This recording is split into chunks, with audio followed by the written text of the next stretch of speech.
Hello students, আজি লৈছো হুজাই ডিস্ট্ৰিক্টত হৈ যোৱা এছএছ সেকেন্ড ইয়াৰৰ হাফ ইয়াৰলি এক্সামৰ এডুকেশনৰ কোৱেশ্চন পেপাৰ খন আজিৰ এই ভিডিঅটোত আমি কমপ্লিট কোৱেশ্চন পেপাৰটো আলোচনা কৰিম তাৰ লগতে যিমানবোৰ এক নম্বৰীয়া প্ৰশ্ন আছে তাৰ উত্তৰসমূহ তোমালোকক দি যাম আৰু বন্ধুসকল যেহেতু তোমালোকৰ কোৱেশ্চন প্যাটাৰ্নবোৰ অকমান চেঞ্জেস হৈ আছে তো তাৰ কাৰণে এই কোৱেশ্চন পেপাৰটো কিন্তু তোমালোকৰ কাৰণে বেস্ট হ'ব কাৰণ এই কোৱেশ্চন পেপাৰটো নতুন কোৱেশ্চন প্যাটাৰ্নৰ মতে বনোৱা হৈছে আৰু যিসকলৰ এতিয়ালৈ হাফ ইয়াৰলি এক্সাম হোৱা নাই তেওঁলোকক এই কোৱেশ্চন পেপাৰখনে অতিকৈ তোমালোকক বহুখিনি সহায় কৰিব যদি প্ৰথমবাৰ চেনেলটোলৈ ভিজিট কৰিছা তেতিয়াহলে চেনেলটো সাবস্ক্ৰাইব কৰি লবা লগতে বেল আইকনটো প্ৰেছ কৰি অল কৰি ৰাখিবা তোমালোকে চাব পাৰা প্ৰথমতে তোমাক দিয়া আছে right the correct answer of the following question তোমালোকৰ এমসিকিউ দিয়া আছে ওকে 12টা এমসিকিউ দিয়া আছে এক নম্বৰীয়া প্ৰশ্ন হিচাপে 12 নম্বৰ আছে তো প্ৰথমতে আমি গুটেকিটা প্ৰশ্ন পঢ়িলাম ওকে কোৱেশ্চনবোৰ পঢ়িলাম উত্তৰবোৰ তোমালোকে ইয়াতে যিবোৰ চিন দিয়া আছে সেইবোৰ নাচাবা কাৰণ উত্তৰবোৰ আমি অলৰেডি ধুনিয়াকে বনাই থৈ দিছো আৰু ধুনিয়াকে বুজাইও দিম ওকে তো তোমালোকৰ প্ৰথম প্ৰশ্নটো আছিল যে মুডালিয়াৰ আয়োগৰ সৰ্বমুঠ সদস্যৰ সংখ্যা আছিল ডেশ তো অপচন গিটা দিয়া আছে 7 6 8 9 তাৰপিছত 2 নম্বৰ প্ৰশ্নটো আছে কোঠাৰী আয়োগ কেতিয়া গঠিত হৈছিল তো এই প্ৰশ্নটো তোমালোকৰ কাৰণে কিন্তু ইম্পৰ্টেন্ট হয় কোঠাৰী আয়োগৰ কথা তোমালোকৰ সনটো জানিবই লাগিব তাৰপিছত 3 নম্বৰ প্ৰশ্নটো আছে কোঠাৰী আয়োগে স্কুলীয়া শিক্ষাৰ সাংগঠনিক ব্যৱস্থাক ভাগ কৰিছিল ডেশত কেইটা ভাগত ভাগ কৰিছিল এইটো মই অলৰেডি আগতে আলোচনা কৰি থৈ দিছো এইটো ইম্পৰ্টেন্ট তোমালোকৰ কাৰণে তাৰপিছত 4 নম্বৰ প্ৰশ্নটো আছে ডাকযোগে শিক্ষা আৰম্ভণি হৈছিল এইটো প্ৰশ্ন কিন্তু ভেৰি ভেৰি ইম্পৰ্টেন্ট তোমালোকৰ ডাকযোগে শিক্ষা তাৰপিছত 5 নম্বৰ প্ৰশ্নটো হৈছে অসমত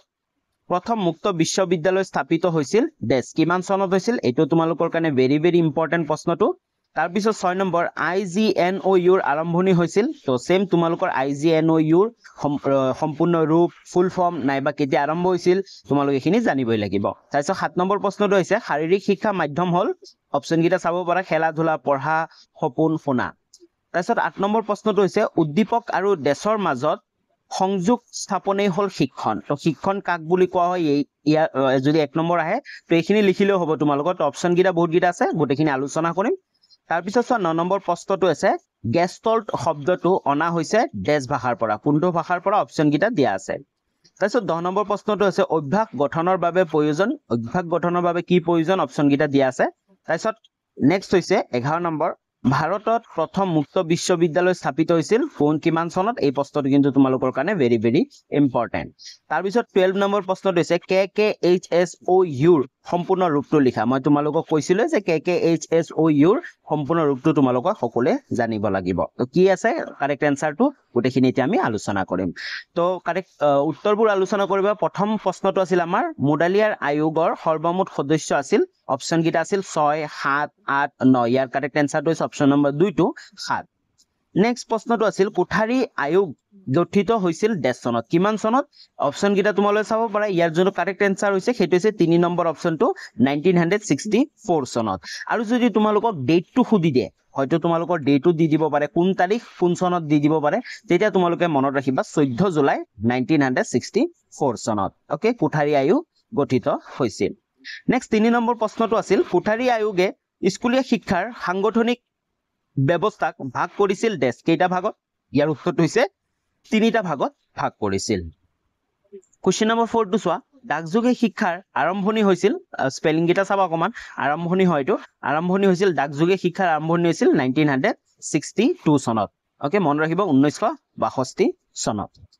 নেক্সট কোৱেশ্চন নম্বৰ 5 টো চোৱা অসমত প্ৰথম মুক্ত বিশ্ববিদ্যালয় স্থাপিত হৈছিল এই প্ৰশ্নটো ভেৰি ভেৰি ইম্পৰ্টেন্ট তোমালোকৰ কাৰণে মই কৈ দিছিলো ইয়াৰ উত্তৰটো হৈছে 2005 চনত আৰু ইয়াৰ লগত তোমালোকে এখিনিও মনত ৰাখিবা অসমৰ প্ৰথম মুক্ত বিশ্ববিদ্যালয়খনৰ নাম কি সেইখন হৈছে কৃষ্ণকান্ত সন্দিকৈ ৰাজ্যিক মুক্ত বিশ্ববিদ্যালয় যাক আমি শৰ্ট ফৰ্মত KKHSOU বুলি কওঁ হয়নে Krishnakanta Handique state open university আৰু লাষ্ট 12 নম্বৰ প্ৰশ্নটো এইটোৱে হয় হয়নে KKHৰ ফুল ফৰ্মটো খুদিছিল আমাক ওকে নেক্সট আমি এতিয়া 6 নম্বৰ প্ৰশ্নটো চোৱা IGNOU আৰম্ভণি হৈছিল কেতিয়া আৰম্ভণি হৈছিল ইয়াৰ আনসাৰটো হৈছে 1985 চনত 85 চনত কি হৈছিল আৰম্ভ হৈছিল আৰু তোমালোকে মনত ৰাখিবা এই যে IGNOU তোমালোকৰ হয়তো ফুল ফৰ্মটো খুদি দিব পাৰে যেতিয়া তোমালোকে ফুল ফৰ্মটো মন ৰাখিবা Indira Gandhi national open university হয়তো তোমালোকৰ 1 নম্বৰ প্ৰশ্নটো আহিব পাৰে IGNOUৰ সম্পূৰ্ণ ৰূপটো লিখা তেতিয়া তোমালোকে লিখিব লাগিব Indira Gandhi national open university next 7 number কুৱেশ্যনটো হৈছে শাৰীৰিক শিক্ষাৰ মাধ্যম হ'ল তোমালোকে চাব পাৰা খেলা ধূলা পঢ়া সপোন শুনা মই আশা কৰোঁ এই প্ৰশ্নৰ উত্তৰ তোমালোকক ক'ব নালাগে যিহেতু তোমালোকে শাৰীৰিক শিক্ষাৰ মাধ্যম কি এইটো তোমালোকে গমে পাই গৈছা তো তোমালোকে সকলোৱে এই ভিডিঅ'টোৰ তলত কমেন্ট কৰা কমেন্ট কৰি তোমালোকে কুৱেশ্যন নম্বৰ 7 লিখিবা 7 লিখি কেনে ইয়াৰ যোনটো কাৰেক্ট এনসাৰ 1 2 3 নে 4 তোমালোকে কমেন্ট কৰি জনাবা ওকে নেক্সট কুৱেশ্যন নম্বৰ 8 টো চোৱা উদ্দীপক আৰু দেশৰ মাজত সংযোগ স্থাপনে হ'ল শিক্ষণ ইয়াৰ অপচন গিটা তোমালোকে চাব পাৰা ইয়াৰ যোনটো কাৰেক্ট অপচন হৈছে সেইটো হৈছে প্ৰতিক্ৰিয়া মনত ৰাখিবা উদ্দীপক আৰু প্ৰতিক্ৰিয়াৰ মাজত সংযোগ স্থাপনে হ'ল শিক্ষণ নেক্সট 9 নম্বৰ প্ৰশ্নটো আছিল যি গেষ্টাল্ট শব্দটো অনা হৈছে এটো ইয়াৰ উত্তৰ হৈছে জাৰ্মান ভাষাৰ পৰা এই গেষ্টাল্ট শব্দটো আহিছে ওকে নেক্সট 10 নম্বৰ প্ৰশ্নটো হৈছে অভ্যাস গঠনৰ বাবে প্ৰয়োজন ডেছ অভ্যাস গঠনৰ বাবে কি প্ৰয়োজন ইয়াৰ উত্তৰটো হৈছে কঠোৰ অনুশাসনৰ প্ৰয়োজন নেক্সট 11 নম্বৰ প্ৰশ্নটো চোৱা ভাৰতত প্ৰথম মুক্ত বিশ্ববিদ্যালয় স্থাপিত হৈছিল ডেছ ইয়াৰ প্ৰশ্নটো এই প্ৰশ্নটো অকমান তোমালোকৰ কনফিউজন হৈ যাব পাৰে কাৰণ তোমালোকে চোৱা কৈছে যে ভাৰতৰ প্ৰথম মুক্ত বিশ্ববিদ্যালয় স্থাপিত হৈছিল ইয়াৰ যদি আমি অপচন গিটা চাও 1959 1969 1979 1989 কিন্তু আমি যদি কিতাপৰ মতে চাবলৈ যাও নাইবা আমি যদি চাবলৈ যাও আমি মানে ভাৰতৰ প্ৰথম মুক্ত বিশ্ববিদ্যালয় খনৰ নাম আছিল কি অন্ধ্ৰপ্ৰদেশ মুক্ত বিশ্ববিদ্যালয় তোমালোকে চাব অন্ধ্ৰপ্ৰদেশ মুক্ত বিশ্ববিদ্যালয় আৰু কিমান চনত প্ৰতিষ্ঠা হৈছিল ইয়াৰ চনটো হৈছে 1982 মানে 1982 চনতহে কি হৈছিল স্থাপন হৈছিল তো ইয়াতে 1982 চনটো অপচনে নাছিল ওকে হয়তো যদি তোমালোকক খুদি দে সো তোমালোক কনফিউজ নহবা যদি খুদি দে যে প্ৰথম যদি আমাক অনলি এখিনি ভাৰতটো নিদিলে হয় লাইক ভাৰতটো নিদিলে হয় প্ৰথম মুক্ত বিশ্ববিদ্যালয় স্থাপিত হৈছিল তেতিয়া তোমালোকৰ হ'ব 1969 কাৰণ ইংলেণ্ডত প্ৰথম মুক্ত বিশ্ববিদ্যালয় স্থাপিত হৈছিল হয় না 1969 চনত তেতিয়া এটো কারেক্ট आंसर হ'ব 2 নম্বৰটো কিন্তু ইয়াতে যেতিয়া ভাৰত দি দিছে হয়নে ভাৰতবৰ্ষ দি দিছে ভাৰতবৰ্ষ দি দিয়াৰ লগে লগে ইয়াৰ উত্তৰটো কিন্তু তোমালোকৰ 1982 হৈ গৈছে ওকে 1982 চন হৈ গৈছে তো এই প্ৰশ্নটো অকমান ভুল হৈ আছে যেহেতু প্ৰশ্নটো কেনেকে কাটিছিল গম পোৱা নাই যেহেতু হয়তো প্ৰথম মুক্ত বিশ্ববিদ্যালয়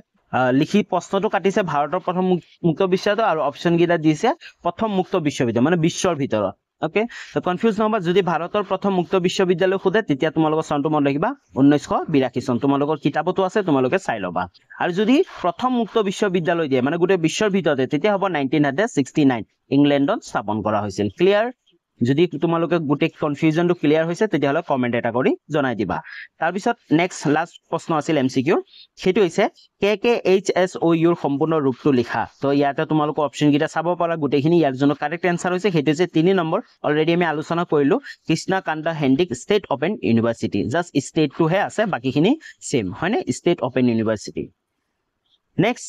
13 নম্বৰ প্ৰশ্নটো হৈছে right the answer of the following question ইয়াতে প্ৰতিটো 2 নম্বৰীয়া প্ৰশ্ন হয় এইগিটাৰ উত্তৰ আৰু তোমালোকক নিদু তোমালোকে ধুনিয়াকে প্ৰশ্নগিটা চাই যোৱা আৰু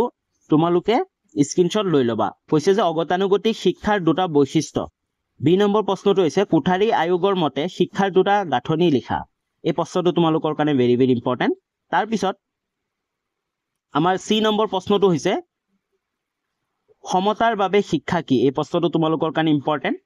তাৰ পিছত আমাৰ ডি নম্বৰ প্ৰশ্নটো হৈছে আগতীয়া বাল্যকালৰ যতন আৰু শিক্ষা বুলিলে কি বুজা তাৰ পিছত ই নম্বৰ প্ৰশ্নটো হৈছে দূৰৱৰ্তী শিক্ষা সামৰি লোৱা দিশ কেইটা কি কি এস নম্বৰ প্ৰশ্নটো হৈছে পৰিবেশ আৰু শিক্ষাৰ দুটা বৈশিষ্ট্য লিখা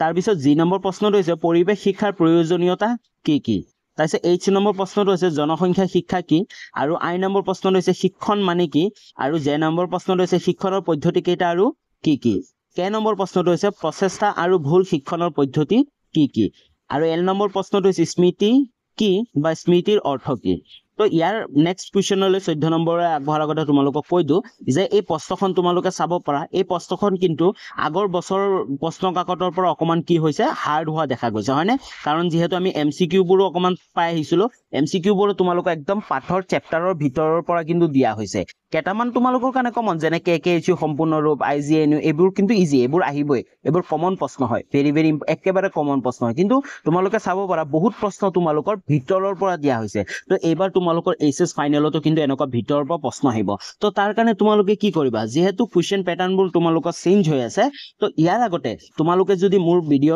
আগৰ পৰাই চাই আছা তেতিয়া হলে তোমালোকে চাব পাৰা মই এডুকেশনৰ গোটেই চেপ্টাৰবোৰ পঢ়ি তাৰ ইম্পৰ্টেন্ট যিমানবোৰ প্ৰশ্ন আছে যিবোৰ পৰীক্ষাত আহিব পাৰে ভিতৰৰ পৰা একেবাৰে ধুনীয়াকে তোমালোকক চিন দি দেখুৱাই গৈছিল আৰু ভিডিঅ'ৰ যোগেদি মই কৈছিলো যে তোমালোকে চিন দি ল'বা বহুতে সেই ভিডিঅ'টো কৈছিল যে গোটেই কিতাপখনে চোন কমন দি দিছে গোটেই কিতাপখন কমন নহয় যোনকেইটা ইম্পৰ্টেন্ট সেইকেইটাহে চিন দিছিলো তোমালোকে চাব পাৰা যদি তোমালোকে এতিয়া এছএছ ফাইনেলৰ কাৰণে কৈ আছো তোমালোকৰ হাতত বহুতখিনি সময় আছে যিমানখিনি সময় আছে তোমালোকে সেই ভিডিঅ'কেইটা চোৱা ওৱান শ্বট ভিডিঅ'কেইটা চোৱা আৰু গোটেই চেপ্টাৰটো পঢ়ি কেনে মই ইম্পৰ্টেন্ট যিকেইটা আছে সেইকেইটা মই মাৰ্ক কৰি দিছিলো আৰু তোমালোকে কিতাপ ৰিডিং কৰিব লাগিব কাৰণ তোমালোকৰ এইবাৰ প্ৰশ্নবোৰ কিন্তু অকমান বেলেগ আহিব তোমালোকৰ ভিতৰৰ পৰা প্ৰশ্ন বেছি অহা দেখা যাব ওকে তো বুজি পাইছা নেক্সট আমি এটা 14 নম্বৰ 14 নম্বৰ প্ৰশ্নটো চোৱা ইয়াতে 4 নম্বৰীয়া প্ৰশ্ন হয় গিটা প্ৰথম এ নম্বৰ প্ৰশ্নটো হৈছে ইচ্ছাকৃত মনোযোগ বুলিলে কি বুজা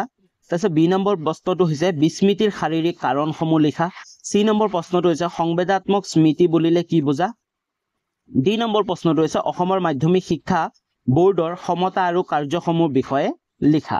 ই নম্বৰ প্ৰশ্নটো হৈছে জনসংখ্যা শিক্ষাৰ 4টা বৈশিষ্ট্য লিখা এফ নম্বৰ প্ৰশ্নটো হৈছে প্ৰচেষ্টা আৰু ভুল পদ্ধতিৰ সীমাবদ্ধতাবোৰ লিখা জি নম্বৰ প্ৰশ্নটো হৈছে মূল্যবোধ শিক্ষাৰ 4টা বৈশিষ্ট্য লিখা তো এইকেইটা আছিল তোমালোকৰ 4 নম্বৰীয়া প্ৰশ্ন তোমালোকে ধুনীয়াকৈ স্ক্ৰীনশ্বট লৈ ল'ব পাৰা এইকেইটা প্ৰশ্ন আৰু তোমালোকৰ বহুখিনি সহায় হ'ব নেক্সট এতিয়া আমাৰ লাষ্ট 15 নম্বৰ প্ৰশ্নটো তোমালোকে চোৱা 6 নম্বৰীয়া প্ৰশ্ন হয় এইকেইটা দীঘলীয়া প্ৰশ্ন প্ৰথম প্ৰশ্নটো হৈছে প্ৰচেষ্টা আৰু ভুল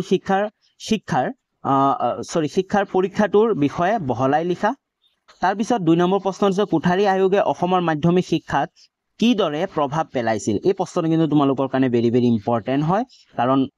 অসমৰ মাধ্যমিক শিক্ষাৰ ওপৰত বহুখিনি প্ৰশ্ন অহা দেখা যায় তাৰ পিছত 3 নম্বৰ প্ৰশ্নটো হৈছে বিদ্যালয়ত মূল্যবোধ শিক্ষা কি দৰে দিব পাৰি ইম্পৰ্টেন্ট হয় তাৰ পিছত 4 নম্বৰ প্ৰশ্ন অনুবন্ধনৰ শিক্ষাগত তাৎপৰ্যবোৰ লিখা 5 নম্বৰ প্ৰশ্নটো হৈছে স্মৃতিৰ প্ৰক্ৰিয়াবোৰ বা পৰ্যায় বা স্তৰসমূহ বৰ্ণনা কৰা 6 নম্বৰ প্ৰশ্নটো হৈছে স্মৃতিৰ প্ৰকাৰবোৰ বিষয়ে বহলাই লিখা 7 নম্বৰ প্ৰশ্নটো হৈছে অগতানুগতিক শিক্ষাৰ পৰিসৰ বুলিলে কি বুজায় এই প্ৰশ্নটো আগৰ বছৰটো ৰিপিট হৈছিল তো এটো ৰিপিটেড প্ৰশ্ন হয় তাৰপিছত 8 নম্বৰ প্ৰশ্নটো হৈছে 1986 চনত ৰাষ্ট্ৰীয় শিক্ষা নীতিৰ প্ৰধান বৈশিষ্ট্যসমূহ কি কি তো এইখিনি লৈ আছিল গোটেই কোৱেশ্চন পেপাৰটো তোমালোকে যিবোৰ 6 নম্বৰীয়া প্ৰশ্ন আছে সেইকেইটা তোমালোকে স্ক্ৰীনশ্বট লৈ ল'ব পাৰা তো ইমানখিনি লৈ আছিল আজিলৈ আশা কৰো তোমালোকে কোৱেশ্চন পেপাৰটো বুজি পাইছা যিকেইটা আমাৰ এমসিকিউ আছিল সেইকেইটা তোমালোকে বুজি পাইছা যদি ভিডিঅটো ভাল পাইছা তেতিয়াহলে এটা লাইক কৰি দিবা কমেন্ট কৰি জনাবা আৰু চেনেলটো সাবস্ক্ৰাইব কৰিব নাপাহৰিবা তো পুনৰ লগ পাম নতুন এটা ভিডিঅ লৈ তেতিয়ালৈ বাই বাই